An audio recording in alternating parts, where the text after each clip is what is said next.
Can I share this table? 5 words that changed 3 lives forever. A one-legged girl walks into a crowded cafe, desperate to feel close to the family she lost in a tragedy that took everything. A single father and his 6-year-old daughter sit at a corner table, unaware they're about to meet someone who will shatter and rebuild their world. Before we continue, please tell us, where in the world are you tuning in from? We'd love seeing how far our stories travel. The corner bean was packed that Saturday morning in late March. Portland's first real sunshine after months of gray winter had drawn everyone out. Couples on dates, students with laptops, families with strollers. Every table was full, every seat taken. Timothy Smith glanced up from his black coffee and caught sight of her. A young woman on crutches was navigating through the crowded cafe, blonde hair pulled into a loose ponytail, brown eyes scanning desperately for an empty seat. She moved with practiced efficiency despite the crutches. But what struck Timothy most was the expression on her face, determination mixed with something that looked like barely contained desperation. And then John's hamster escaped during show and tell and ran under Mrs. Faith's desk, and she screamed so loud. 6-year-old Starla was in the middle of an animated story, her hands gesturing wildly. Timothy smiled at his daughter, but kept watching the woman. She approached a table near the door where a couple sat close together, clearly on a date. He saw her speak to them, saw the woman shake her head firmly. The young woman on crutches nodded, apologized, and moved to another table where a man sat alone, papers and laptops spread everywhere. Again, she was refused. Timothy watched her shoulders slump, watched the way she bit her lip as if fighting back tears. "Daddy, are you even listening?" Starla's voice pulled him back. "Of course, sweetie, the hamster escaped. That was like 5 minutes ago. Now I'm telling you about—" But Timothy's attention had drifted again. The woman on crutches was standing in the middle of the cafe now, looking around with an expression that broke his heart. Lost, alone, like she was about to give up on something important. For a brief moment, their gazes met across the crowded cafe.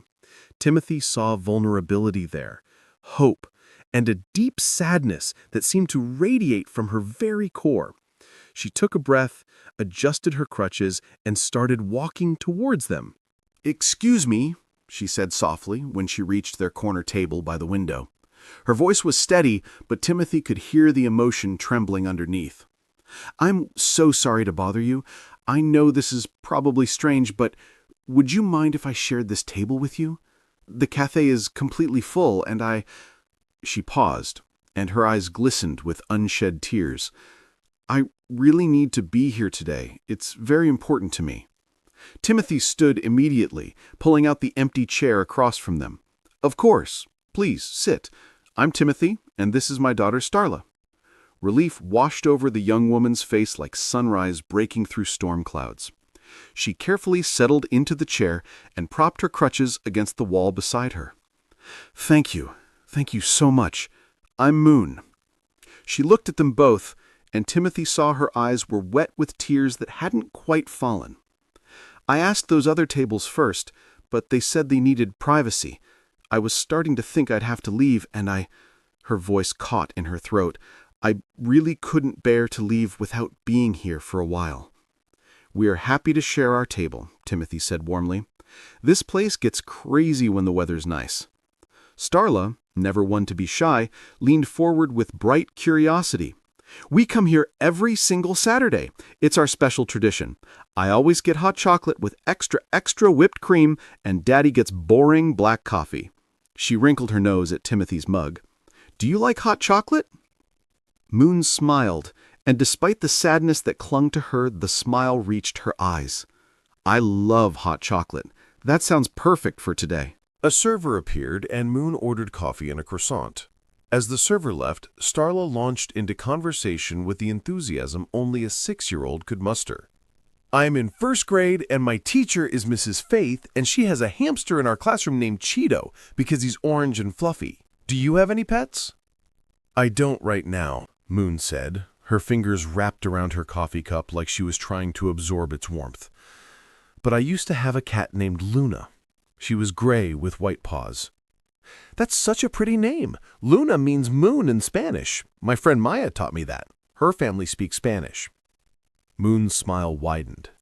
It does. That's exactly why I named her that. Timothy found himself relaxing as they talked. There was something about Moon. Despite the sadness she carried, she listened to Starla with genuine interest. She asked follow-up questions about school, about Cheeto the hamster, about Starla's best friend when she mentioned it. She laughed at the funny parts, gasped at the dramatic moments. They'd been sitting together for about 15 minutes when Moon carefully set down her coffee cup. She looked at both of them with an expression Timothy couldn't quite decipher. Gratitude mixed with something deeper, more painful. I want to tell you both something. The reason I needed to be here today specifically, it's because today is my birthday. I'm 23 today. Starla's eyes went wide with pure delight. It's your birthday? And without a moment's hesitation, without asking permission or feeling any self-consciousness, Starla burst into song. Happy birthday to you, happy birthday to you, happy birthday, dear Moon, happy birthday to you. Timothy immediately joined in, his deeper voice blending with his daughter's enthusiastic, slightly off-key soprano. Several nearby patrons glanced over. A woman at the next table smiled and joined in for the final line. An older couple across the cafe added their voices too. When the song ended, Moon had tears streaming down her face, but she was smiling through them, and Timothy saw something shift in her expression, a crack in whatever armor she'd been wearing. That was... She wiped at her eyes with trembling fingers. That was the most beautiful thing anyone's done for me in a very long time. Thank you, both of you.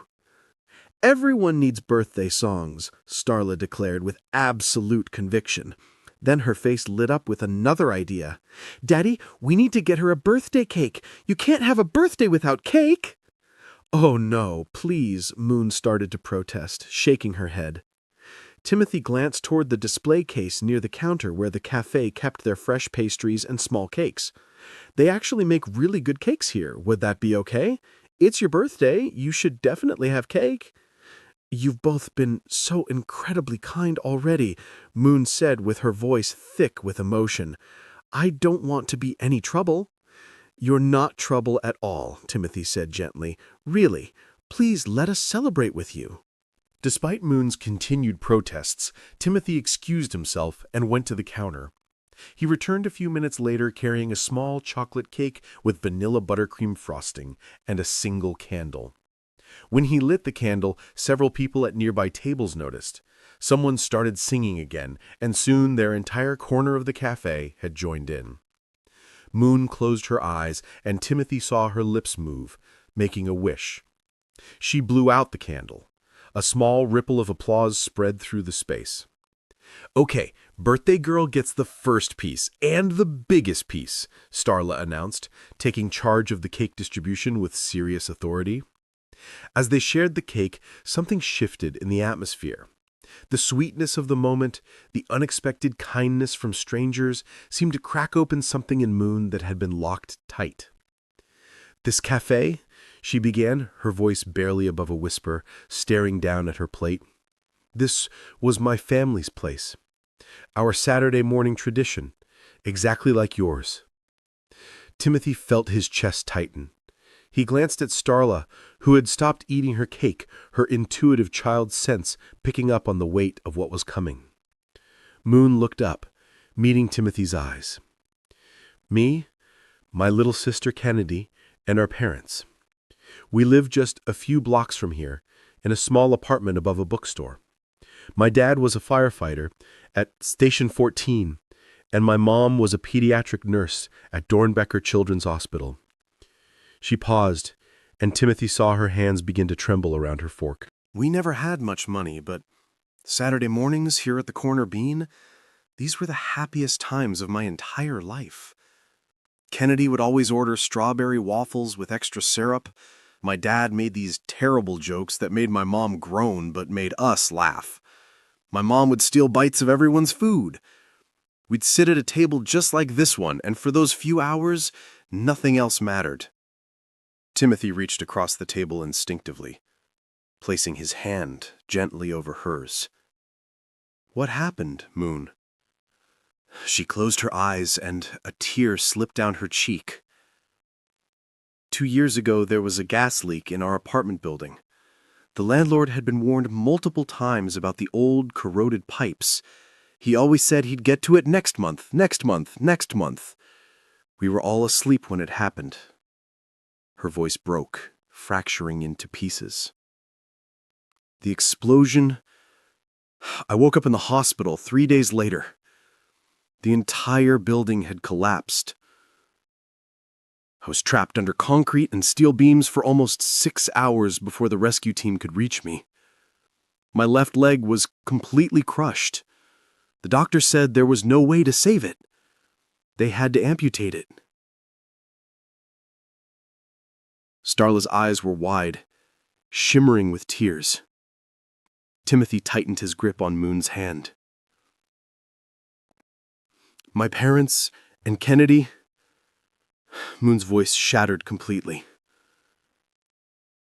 They didn't make it out. They died in the collapse. Kennedy was only 14 years old. She wanted to be a veterinarian because she loved every single animal she ever met. She used to bring home stray cats, nurse injured birds back to health, cry over roadkill. She had the biggest heart. The tears were streaming down Moon's face now, and Timothy felt his own eyes burning. And my parents, they spent their entire adult lives saving other people. My dad ran into burning buildings. My mom fought to save sick children every day. But they couldn't save themselves. They couldn't save Kennedy. They couldn't save me. Before Timothy could respond, Starla slipped silently out of her chair and walked around the table. Without saying a word, she wrapped her small arms around Moon and hugged her tightly. "I'm so sorry your family died," Starla said softly, her voice carrying that pure, unfiltered empathy that only children seem capable of. "That's the saddest thing I ever heard. But you're not alone right now. We're here with you." Moon pulled Starla closer and sobbed into her hair. Timothy came around too, placing a comforting hand on Moon's shoulder. They stayed like that for what felt like a long time. 3 people who'd been strangers less than an hour ago, now connected by unexpected kindness and shared understanding of loss. When Moon finally composed herself, she looked at them both with red-rimmed eyes. "I'm sorry. I didn't mean to fall apart like that." "You don't need to apologize. Not for grief. Not ever," Timothy said firmly. Moon wiped her face with a napkin, taking a shaky breath. "I live with my aunt now, up in Vancouver, Washington. She took me in after I got out of rehab for my leg. But it doesn't feel like home. Nothing feels like home anymore." She looked around the cafe, her gaze landing on different tables, different corners. "Today's my birthday. And all I wanted was to come back here, to this cafe, to feel close to them again. This was where we were happiest. I thought if I could just sit here at one of these tables, maybe I could feel like they weren't completely gone. But when I got here and saw how crowded it was, I almost left." She looked at Timothy, and fresh tears welled in her eyes. "And then you said yes. You let me sit here. You sang to me. You got me cake. You made me feel like I mattered on a day when I felt completely alone in the world." "You do matter," Starla said with absolute certainty, still standing beside Moon's chair. "And you're not alone. You have us now." Timothy smiled at his daughter's pure heart. He thought about how they'd been coming to this cafe for 3 years, ever since his divorce with Lumen was finalized. How Saturday mornings had become their sacred time, their moment of peace and the chaos of single parenthood. "She's right," Timothy said. "You don't have to be alone today. We were planning to go to the park this afternoon. Nothing fancy, just our usual Saturday. You're welcome to join us if you'd like. Moon looked surprised. Are you sure? I don't want to intrude on your time together. You're not intruding, Timothy said. We'd like you to come. Really? Moon hesitated for only a moment before nodding. I would really love that. Thank you. They spent the rest of that afternoon at Laurelhurst Park. Starla played on the swings, while Timothy and Moon sat on a bench, talking in the way people do when they sense a connection that feels both surprising and inevitable. How long have you been doing the Saturday morning tradition? Moon asked, watching Starla pump her legs higher on the swing set. 3 years now, Timothy said, and for the first time, he opened up about his own story. Since my divorce was finalized, Starla was 3 when her mom and I split up. I'm sorry, Moon said softly. That must have been hard. Timothy nodded, surprised at how easy it felt to talk to her. It was, but it was also necessary. Lumen and I, that's Starla's mom, we married young, 22, right out of college. We thought we wanted the same things, but we didn't. She's an artist, a free spirit. She wanted spontaneity, adventure, last-minute road trips. I'm more of a homebody. I like routines, quiet mornings, stability. He paused, watching Starla jump off the swing and run toward the monkey bars. When Starla was born, we both tried so hard to make it work. But trying to be someone you're not, it's exhausting. We weren't angry at each other, we just fell out of love, gradually. Like colors fading in the sun. That sounds harder than anger, Moon observed. It was, Timothy admitted, because there was no one to blame. No betrayal, no dramatic fight, just the sad realization that loving someone isn't always enough if you want fundamentally different lives. Moon was quiet for a moment. Where is she now? Seattle. She's a curator at a gallery up there. She visits twice a month and calls Starla regularly. The divorce was amicable. We did mediation instead of lawyers. I got primary custody because my teaching job is more stable, and Starla needed that consistency. You're a teacher, Timothy smiled. Middle school art. It's chaos and creativity and hormones all mixed together, but I love it. Art teacher, Moon said, something lighting up in her eyes. That's perfect. You have that energy. Patient, observant, creative. And what about you? Timothy asked. You mentioned graphic design? Moon nodded. Freelance. I work from home, which has been good since the amputation. I had to completely relearn my workflow. I used to pace around my apartment while brainstorming, sketch standing up at an easel. Now, I do most of my work sitting, using a tablet. It took months to adapt, but I got there. That's incredibly resilient. I didn't have much choice, Moon said quietly. It was adapt or give up, and I had already lost everything else. I wasn't going to lose my career, too. They discovered more shared interests as the afternoon wore on. They both loved hiking, though Moon hadn't been on a trail since the accident. They both preferred indie films to blockbusters. They both thought the smell of Portland after rain was the best smell in the world. They both loved bookstores with creaky floors and coffee shops with mismatched furniture. When evening came and they finally parted ways in the parking lot, they exchanged phone numbers. Thank you for today, Moon said, her eyes still a bit puffy, but genuinely happy for the first time. You and Starla turned what I thought would be the loneliest, most painful birthday of my life into something beautiful. I'll never forget this. Same place next Saturday? Timothy asked, surprising himself with how much he hoped she'd say yes. Moon's face lit up. I would absolutely love that. The texts started that night. Moon, thank you again for today. I can't stop thinking about how kind you both were to a complete stranger. You're not a stranger anymore, Timothy said. You're our friend. And friends don't thank friends for birthday cake. It's in the Friendship Handbook. Page 47. I'll have to read that handbook more carefully. Timothy, it's a thrilling read, right up there with assembly instructions and tax forms. The following Saturday, Moon showed up at the corner bean wearing a nervous smile, but the moment Starla saw her, she squealed with delight and ran over for a hug. And just like that, it felt like Moon had always been part of their Saturday tradition. The weeks turned into months. Moon started joining them for other things too. trips to Powell's City of Books, where they'd get lost in different sections and text each other ridiculous book titles they found. Movie nights at Timothy's apartment after Starla went to bed, where they'd argue good-naturedly about plot holes and character motivations. Starla's school art show, where Moon stood next to Timothy and took photos like a proud aunt.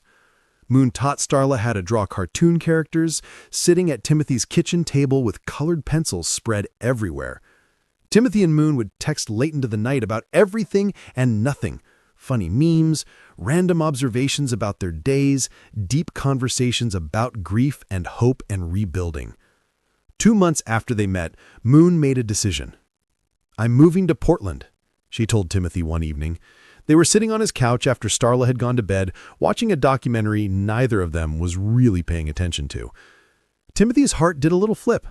"Really? My aunt is supportive. She knows I need to rebuild my life, and living away from the one place that feels like home, it doesn't make sense. I've been looking at apartments in the neighborhood.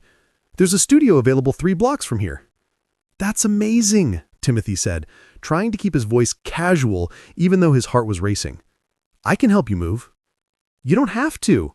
"I want to." When moving day came, Timothy recruited a few of his teacher friends. They carried boxes up 3 flights of stairs, assembled furniture, hung pictures.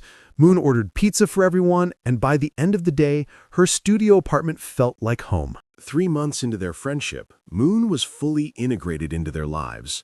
She knew that Starla hated broccoli but loved Brussels sprouts. She knew that Timothy graded papers better with instrumental jazz playing in the background. She knew their coffee orders by heart. She'd become the person Timothy texted first when something funny happened, the person whose opinion he valued, the person whose laugh made his entire day better. And one afternoon in June, sitting in a coffee shop, not the Corner Bean, somewhere new, Timothy realized his feelings had shifted from platonic to something deeper. Moon was laughing at something ridiculous that had happened at her graphic design client meeting, her head thrown back, the afternoon light catching her hair just right, and Timothy's heart did a little flip. He was falling in love with her. Maybe he had been for a while. But he didn't say anything. Moon had been through so much trauma. She was 9 years younger than him. He had a daughter to think about. What if he misread the signals and scared her away? What if pursuing something romantic ruined the friendship they'd built? So he kept quiet, treasuring what they had while silently wishing for more. 4 months into their friendship, everything changed. It was a Tuesday evening in early August. Timothy was grading student artwork at his kitchen table while Starla colored nearby. His phone rang. Lumen's name on the screen. "Hey, Lumen, is everything okay?" "Yes, actually, I'm calling with good news." She sounded excited, energized in a way he hadn't heard in years. "I got a job offer at the Portland Art Museum, a curatorial position with the path to senior curator within 2 years. It's exactly what I've been working toward, Timothy, and it means I'd be moving back to Portland." Timothy's hand tightened on the phone. "You're moving back here?" "I'm planning to, yes. I've been thinking about it for a while now, even before this job came up. I've regretted not being more present in Starla's life. Seeing her twice a month isn't enough. I want to be a real mom to her, not just a visitor. This job is the perfect opportunity." That's great, Lumen. Starla would love to see you more often. "There's something else I wanted to talk to you about," Lumen said, her voice softening. "I've been doing a lot of therapy, a lot of self-reflection. I've been thinking about us, about our marriage." Timothy's stomach dropped. "Lumen, hear me out," she said quickly. "We were so young when we got married. We let stress and our differences pull us apart. But maybe we gave up too quickly. Maybe, with some time and growth and maturity, we could try again. Not immediately, but eventually. Think about it, Timothy. A real family for Starla. Both her parents together, giving her the stability and love she deserves." Timothy felt like he couldn't breathe. I don't know what to say." "You don't have to say anything right now. I know it's a lot. Just think about it. For Starla's sake, if nothing else." After they hung up, Timothy sat frozen at the table, his mind spinning in circles. Starla looked up from her coloring. "Was that Mommy?" "Yes, sweetheart." "Is she coming to visit soon?" Timothy took a breath. "Actually, Mommy might be moving back to Portland for a new job. Starla's face exploded with joy. Really? Mommy's coming back here? That's the best news ever! She bounced in her seat, her coloring forgotten. Oh, Daddy, this is so great. I can see her all the time, and maybe if she's here, you and Mommy could be together again, like a real family, like Harper's parents. We could all live together. Timothy's heart sank. Sweetie, it's not that simple. But it could be, Starla insisted with childhood optimism. If Mommy's here and you're here, you could fall back in love. That happens in movies all the time, and then we'd be a real family, and I wouldn't have to go back and forth, and we could have dinner together every night. Sometimes the people we love want things we can't give them. Have you ever been in that impossible position? That Saturday, at the Corner Bean, Moon immediately sensed something was off. Timothy was distracted, quieter than usual, barely touching his coffee. Hey, she said gently, after Starla skipped off to look at the pastry display. What's going on? You seem a million miles away. Timothy sighed, rubbing his face. Lumen called. She got a job offer in Portland. She's moving back. Oh! Moon's expression shifted subtly. Something Timothy couldn't quite read flickered across her face. That's good, though, right? Starla will get to see her more. Yeah, it'll be good for Starla. Is there something else? Moon asked carefully. Timothy hesitated. How could he tell her that Lumen wanted to try again, that his ex-wife had suggested rekindling their marriage, that he was confused about what any of it meant? Just a lot of changes coming, a lot to figure out. What Timothy didn't know was that later that afternoon, when he'd stepped away to take a phone call from his sister, Starla had told Moon everything, with a child's complete lack of filter. "Guess what, Miss Moon?" Starla had said, practically vibrating with excitement. "My mommy is moving back to Portland, and I told Daddy that maybe they could fall back in love and we could all be a family together. Isn't that the best idea ever? Then I'd have both my parents in the same house." Moon had felt something crack inside her chest. That would be really wonderful for you, Starla," she'd managed to say through a smile that felt frozen on her face. "I really hope it happens," Starla had continued, completely oblivious to Moon's pain. "I pray about it every night. I want my mommy and daddy together again." That night, Moon lay awake in her studio apartment, staring at the ceiling, as the Portland rain drummed against her window. Of course Timothy would want his family back together. Of course he'd choose to give Starla what she so desperately wanted, both her parents, a complete family unit. What could Moon possibly offer that would compare to that? She was just some broken girl who'd stumbled into their lives at a cafe. She had no right to stand in the way of Starla getting her intact family. And Timothy? He'd never indicated he saw her as anything more than a friend.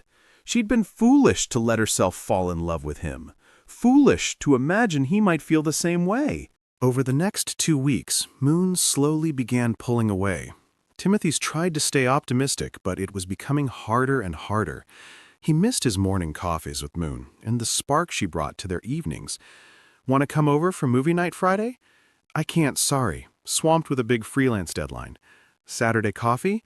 "Not feeling great. Rain check?" "Next Saturday. I have to drive to Vancouver to help my aunt with something." Timothy was confused and hurt. Had he done something wrong? Said something to upset her? The shift had happened right after he'd mentioned Lumen moving back. He tried calling, but Moon let it go to voicemail. "Did I do something? Please talk to me. I miss you." Moon's response came hours later. "I just think I've been imposing too much on your time with Starla. You two need your space, especially with everything changing." Timothy stared at the message, completely baffled. Imposing? She was part of their family now. How could she think she was imposing? On their third Saturday without Moon, Starla looked around the corner beam with confused, sad eyes. "Where's Miss Moon? Why doesn't she come anymore? Did we do something to make her mad?" "No, sweetie, she's just busy." But she was never too busy before, Starla said, her voice small and wounded. I miss her, Daddy. She's my friend. I miss her too, Timothy admitted. That evening, after putting Starla to bed, Timothy sat on his couch trying to make sense of everything. Moon's withdrawal had started right after he'd mentioned Lumen, and Starla had been so excited about her parents potentially getting back together. Unless... The realization hit him like a freight train. Starla must have told Moon about wanting her parents back together, and Moon, sweet Moon who'd lost her entire family, probably thought she was standing in the way of Starla getting hers back. She was sacrificing her own happiness and their friendship because she thought it was the right thing to do for Starla. Timothy grabbed his keys. 20 minutes later, he was knocking on Moon's apartment door. When she opened it, surprise and something like panic flashed across her face. Timothy, what are you doing here? Is Starla okay? Starla's fine. She's with my neighbor. We need to talk, please. Moon hesitated, then stepped aside to let him in. Her studio apartment was small but cozy, decorated with photos of her late family on every surface. They sat on her second-hand couch, and Timothy turned to face her directly. You're pulling away because of Lumen, aren't you? Moon's eyes immediately filled with tears. Timothy, Starla told you, didn't she, about wanting Lumen and me to get back together? Moon looked down at her hands, twisting them in her lap. She's excited about having both her parents in the same city, and she should be excited. She deserves to have a complete family, Timothy. Both her parents loving each other, all living together. After everything she's been through with the divorce, she deserves that fairy tale ending. Moon, look at me, please.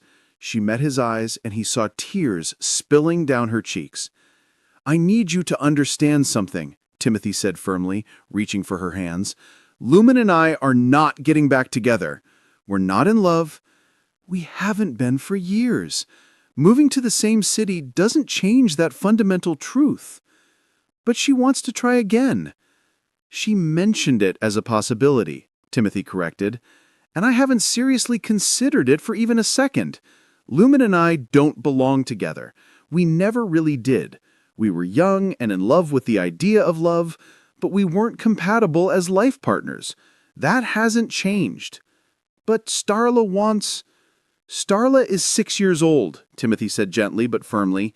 She has fantasies about fairy tale endings where everyone lives happily ever after in the same house. But that's not reality, and that's not what's best for her. Lumen and I can both be excellent parents to Starla without being married to each other. Starla will understand that as she gets older. Timothy, I'm not finished, he said, his heart pounding so hard he could hear it. I need to tell you something, and I need you to really hear me. These past 4 months have been some of the happiest months of my life since my divorce, not because of convenience or circumstance, but because of you. Moon's breath caught. Because you make me laugh in ways I forgot I could. Because you see the world through this lens that fascinates me. Because you're kind and resilient and real and beautiful.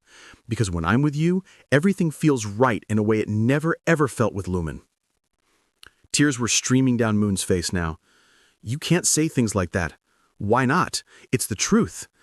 Timothy took both her hands in his, holding them tightly. You're not standing in the way of anything, Moon. You're not an obstacle to my family. You are my family. You have been since that day you asked to share our table. Starla loves you. He took a shaky breath.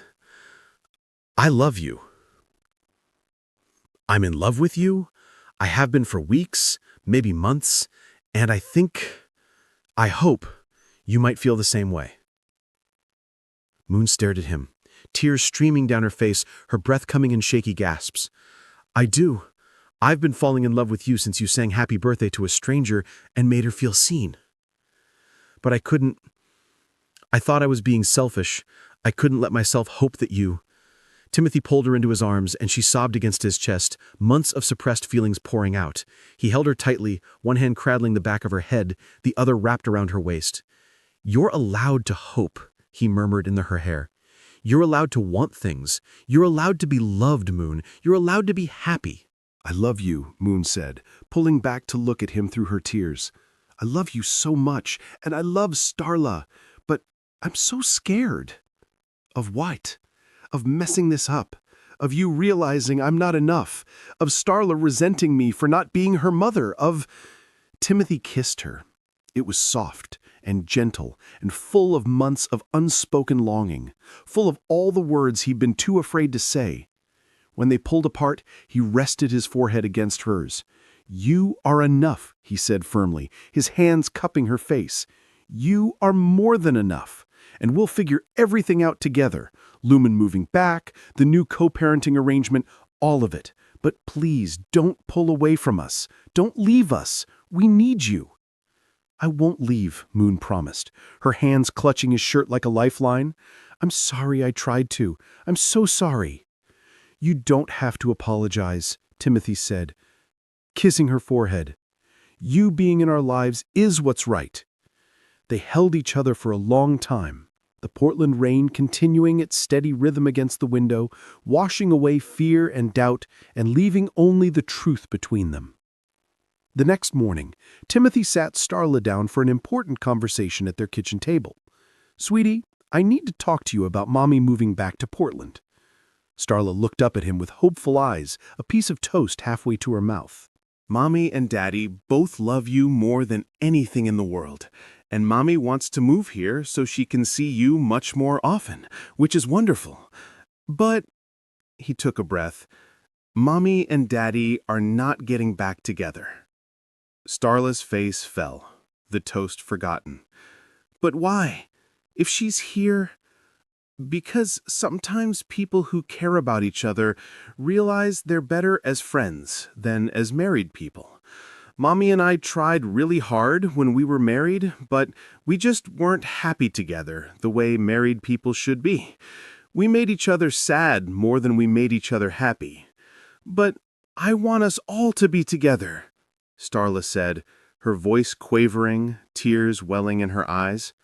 I know, sweetheart, and I understand why you want that. But we are together, just in a different way. You have Mommy who loves you, and you have Daddy who loves you. We're both here for you. That's what matters. Not whether we live in the same house or are married to each other. Starla was quiet for a moment, processing. Is it because of Miss Moon? No, Timothy said firmly, taking her small hands in his. Mommy and I made our choice to divorce long before I ever met Miss Moon. But I do need to tell you something about Miss Moon. He paused, choosing his words carefully. I love her, Starla. Not just as a friend, but the way grown-ups love each other when they want to be together. To his surprise, Starla's expression softened. Like boyfriend and girlfriend? Yes, exactly like that. Starla was quiet for another moment, her 6-year-old mind working through complex emotions. Then she said, I like Miss Moon. She's really nice, and you smile a lot when she's around. You laugh more. Timothy felt tears prick his eyes. I do smile more when she's around.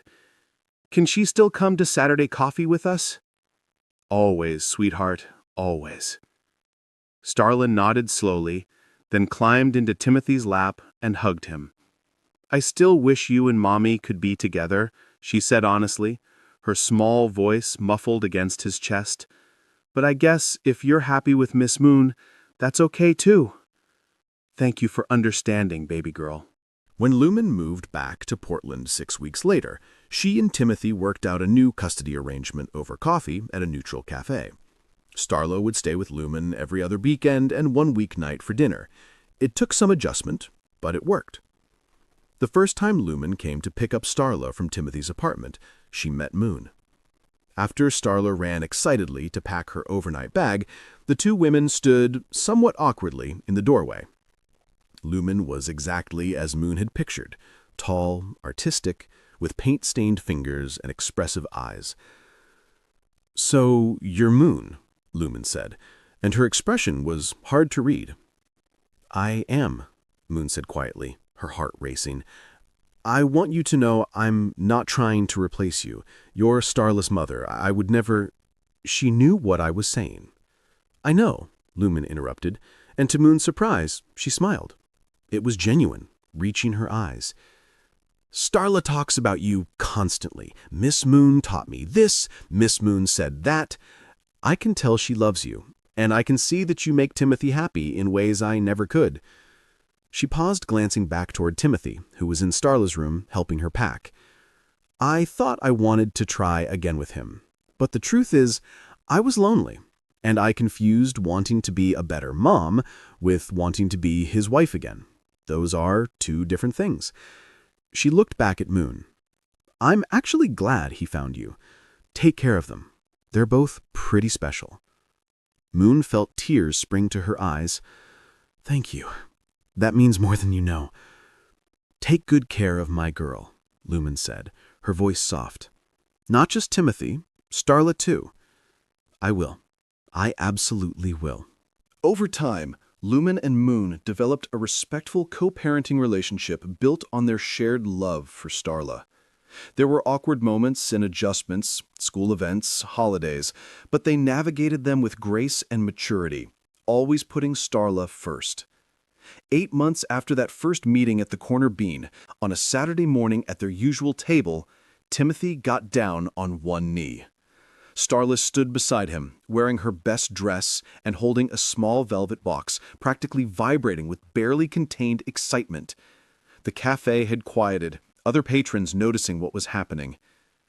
"Moon Walsh," Timothy said, taking her hand while she stared at him in shock. "That day you asked to share our table, you changed our lives completely. You brought light and love and laughter back into our world. You showed me what real partnership looks like. You've been patient with Starla's adjustment.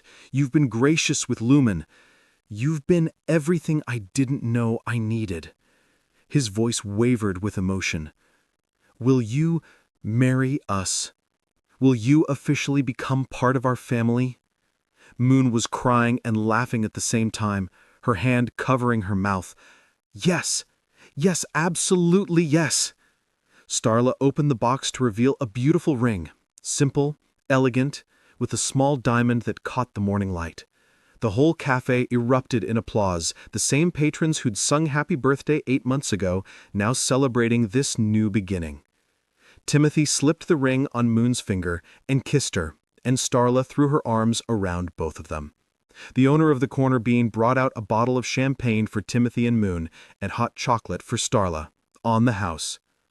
"To the family that started at table 7, someone shouted, and everyone raised their cups. 6 months later, they married on a warm Saturday morning in September. The ceremony took place at the Corner Bean, at the corner table where it had all begun. The cafe owner had closed the space for the morning, transforming it with simple white flowers and strings of lights. Starla was the flower girl, wearing the green dress she'd picked out herself, and she announced anyone who would listen that she'd known they were in love for forever and ever. Lumen came and took photos, genuinely happy for them. She'd brought her new girlfriend, an art restorer she'd met at the museum, and they sat together in the front row. When it was time for vows, Timothy spoke first. "Moon, when you asked if you could share our table, you gave me more than company for coffee. You gave me hope. You taught me that families aren't just born, they're built, one kind moment at a time. You showed Starla what resilience looks like. You showed me what love should feel like. I promise to always make room at our table for you, to celebrate every birthday like it's the most important day of the year, and to remind you every single day that you are exactly where you belong." Moon's hands trembled as she held his. "Timothy, I came to this cafe on the worst birthday of my life, looking for ghosts. Instead, I found a future. You and Starla didn't just let me share your table, you made room in your hearts. You taught me that grief and joy can exist together, that broken doesn't mean worthless, and that family is what you make it. I promise to love you both with everything I have, to honor the family you've welcomed me into, and to never forget that the best things in life start with a simple question: can I share this table? When they kissed, the small gathering erupted in cheers. Starla jumped up and down, and somewhere in the crowd, someone started singing, fittingly, "Happy Wedding Day to You," which made everyone laugh through their tears. They cut a small chocolate cake with vanilla buttercream frosting, exactly like the one from that first birthday. Moon closed her eyes and made a wish, the same wish she'd been making for months: gratitude. As they danced their first dance in the narrow space between tables, Moon rested her head on Timothy's shoulder and whispered, "Thank you for saying yes. Thank you for asking," Timothy whispered back. And Starla, watching her dad and her new stepmom dance, leaned against Lumen and said, "Mommy, did you know that sometimes fairy tales are real? They just don't look like the ones in books." Lumen kissed the top of her daughter's head. "You're absolutely right, sweetie. Sometimes they look like this." Their story had started with a birthday song and a slice of cake, with a young woman brave enough to ask for what she needed, and a single father kind enough to say yes, with one simple truth that changed 3 lives forever. Sometimes, all it takes is making room at your table for someone who needs a place to belong. If this story touched your heart, please subscribe so you never miss stories like this, and share this with someone who needs to hear it today.